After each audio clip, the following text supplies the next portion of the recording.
വെള്ളം കുറച്ചുകൂടെ ചൂടാക്കിക്കൊണ്ട് വരട്ടെ? വേണ്ട.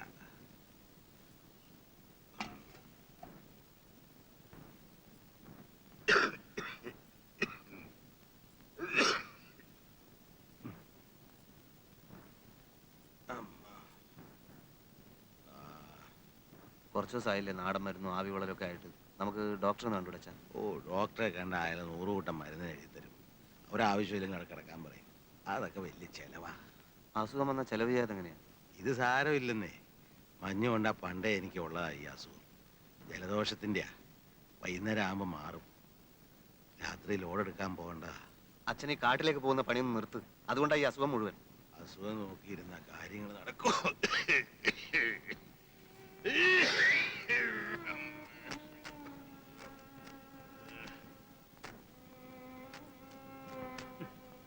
ഇതൊക്കെ ആരെ കാണിക്കാനാണ് നിന്റെ വിചാരം?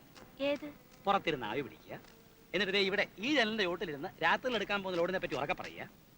ഇതൊക്കെ എന്തിനാ? ഞാൻ കേൾക്കാൻ. എന്റെ മനസ്സ് വേദനിച്ചോട്ടെ, അതാ അവിടുത്തെ ഉദ്ദേശം. പക്ഷെ എനിക്കുണ്ടല്ലോ, ഞാൻ നോക്കിയേ, ഒരു വിഷമം തോന്നി.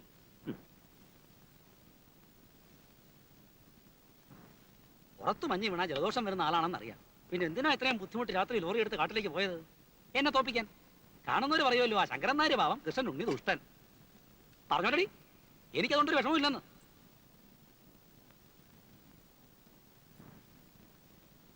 അല്ല, രാമമ്പാലം കിടന്ന് കഷ്ടപ്പെടുന്നതിനാ ഞാൻ പറഞ്ഞിട്ടാണോ? പറയാനുള്ളത് എന്ത് ഞാൻ മോത്തോയെ പറയും. അന്നും അത്രേ നടന്നിട്ടുള്ളൂ. പിന്നെ വാശിയാണെങ്കിൽ ഞാനും വാശിയുള്ളവനാ. അത് മാറ്റാൻ ഈ പണി കൊണ്ടൊന്നും പറ്റുകയല്ല. അസുഖമാണ്, അധ്വാനം കൂടുതലാണ്, അതെല്ലാം എന്റെ കടം തീർക്കാനാണ്. ആയിക്കോട്ടെ, ഇങ്ങോട്ടില്ലാത്ത കടപ്പാടൊന്നും എനിക്ക് അങ്ങോട്ടും ഇല്ല. എടി, നീ എന്തെങ്കിലും വാ തുറന്ന് പറ. അല്ല, ഞാൻ ആലോചിക്കായിരുന്നു, ആ, മോന് ട്രിപ്പിൾ എടുക്കാൻ കുഞ്ഞമ്മയും കുട്ടി ആശുപത്രി പോയാൽ എന്താന്ന്.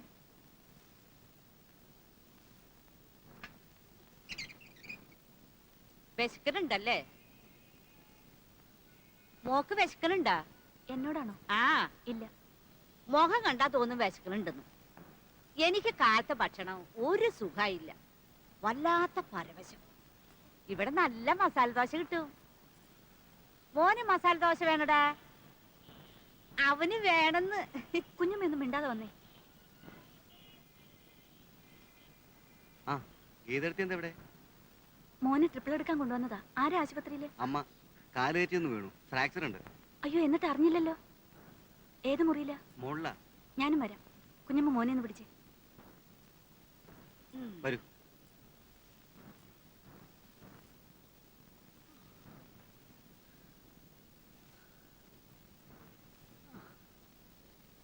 വേണ്ട വേണ്ട, എണീക്കണ്ട. ഞാൻ മോനെ ട്രിപ്പിൾ എടുക്കാൻ വന്നപ്പോഴാ ശിവനെ കണ്ടത്.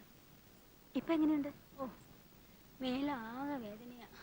കുറെ നാളത്തേക്ക് മേലണെങ്കിൽ ഒന്നും ചെയ്യാൻ പാടില്ലെന്നാ ഡോക്ടർ പറഞ്ഞിരിക്കുന്നത്. കംപ്ലീറ്റ് റെസ്റ്റ് എടുക്കണം. രമേത് അറിഞ്ഞ ഓടിയെത്തും. അവൾ എപ്പോഴും പറയും അമ്മയുടെ കാര്യം. അവള് വരില്ല. അവളെ ഞാൻ അത്ര വെറുപ്പിച്ചിട്ടുണ്ട്. അതൊന്നും സാരമില്ല. രമ ഇപ്പോഴും കുട്ടികളെ പോലെയാ. പറയുന്ന സമയത്തേ ഉള്ളൂ, മനസ്സിലൊന്നുമില്ല. ശിവനോട് ഒറ്റയ്ക്ക് നിന്നാൽ എങ്ങനെയാ? പോയി രമയെ വിളിച്ചോണ്ട് വാ. ഞാൻ പറഞ്ഞതാ അവനോട്, കേക്കണ്ടേ? അത് പിന്നെ വേറെ പ്രശ്നമൊന്നും ഉണ്ടായിട്ടില്ല എടുത്തി. എന്നോട് ചോദിക്കാതെ അവൾ ഇറങ്ങിപ്പോയത്. ഇപ്പൊ ഞാൻ തിരിച്ചു വിളിക്കാൻ ചെന്നാൽ അവൾ വിചാരിക്കും അവള് ജയിച്ചു എന്ന്. അത് പിന്നെയും പ്രശ്നങ്ങൾ ഉണ്ടാക്കിയെന്ന് വരും. അവൾക്ക് ഇഷ്ടമുണ്ടെങ്കിൽ തിരിച്ചു വന്നോട്ടെ, എനിക്ക് വേറെ വിരോധമൊന്നുമില്ല.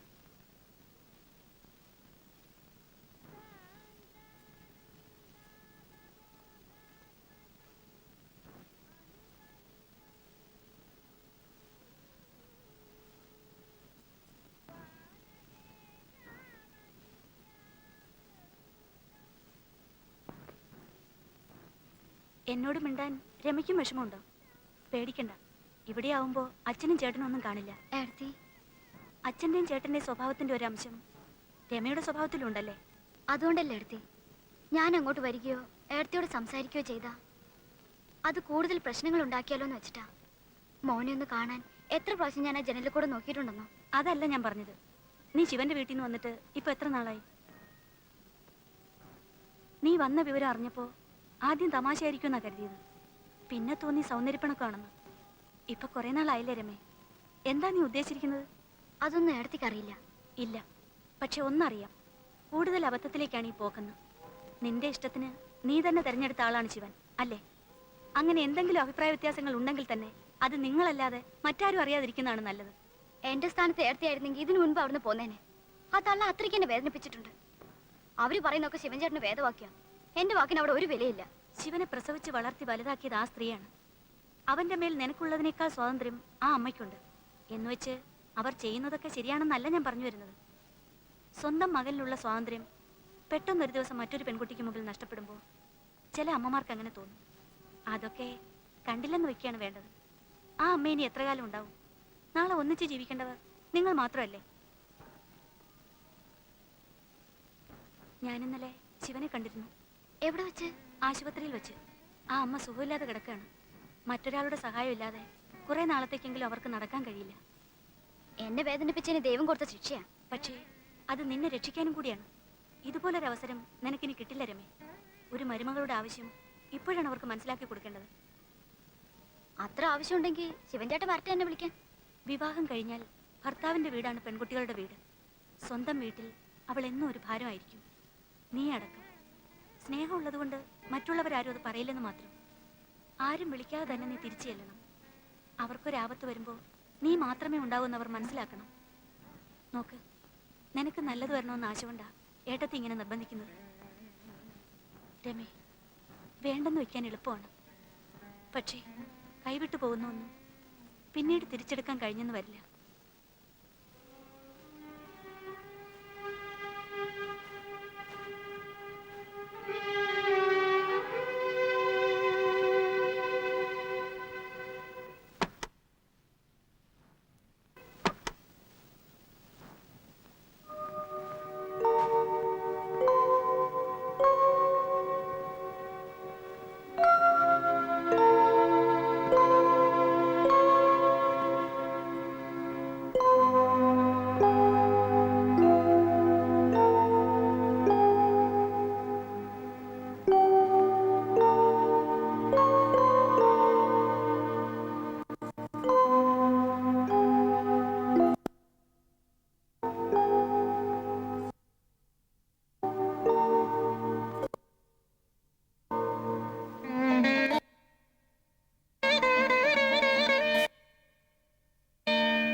അയ്യോ, എനിക്ക് വയറ് കഴിച്ചിട്ട് വയ്യേ.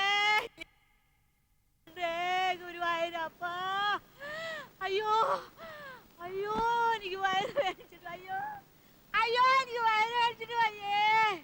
അയ്യോ എന്റെ ഗുരുവായൂരപ്പ. കുഞ്ഞമ്മ കരയാതിരിക്കും. അയ്യോ എന്റെ മോളെ, എനിക്ക് വയറ് കഴിച്ചിട്ട് വയ്യേ. എടി ദഹനക്കേടാ, ഇഞ്ചി വേണ ചേച്ചി വായോട്ട് ഒഴിച്ച് കൊടുക്ക്. ഇഞ്ചി വേണോ?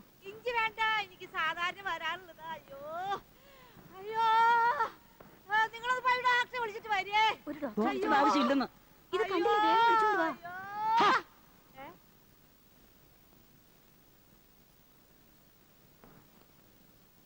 അയ്യോ എന്റെ മോളെ, എന്റെ മോളെ.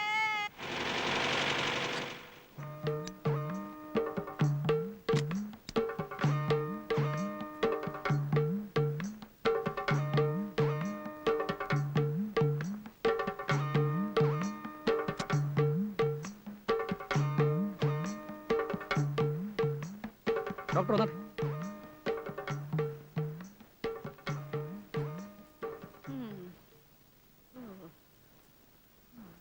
അയ്യോ അയ്യോ അയ്യോ,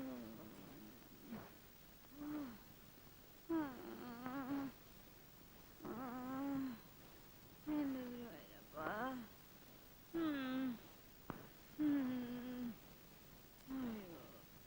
എന്താ ഡോക്ടർ? അമ്മയാണോ? അമ്മയല്ല, കുഞ്ഞമ്മയാ. വേലക്കാരിയാ, പേരാ കുഞ്ഞമ്മ. ഒറ്റ നോട്ടത്തിലൊന്നും കാണുന്നില്ല. എനിക്കും ആദ്യം അങ്ങനെ തന്നെ തോന്നി. ആ, ഇപ്പോഴത്തെ കാലമല്ലേ, എന്തും എന്തിന്റെ ലക്ഷണങ്ങളാകാം. ഏതായാലും മെഡിക്കൽ കോളേജിൽ കൊണ്ടുപോയി സ്പെഷ്യലിസ്റ്റിനെ ഒന്ന് കാണിക്കൂ. ആ, ഞാനൊരു എഴുത്ത് തരാം.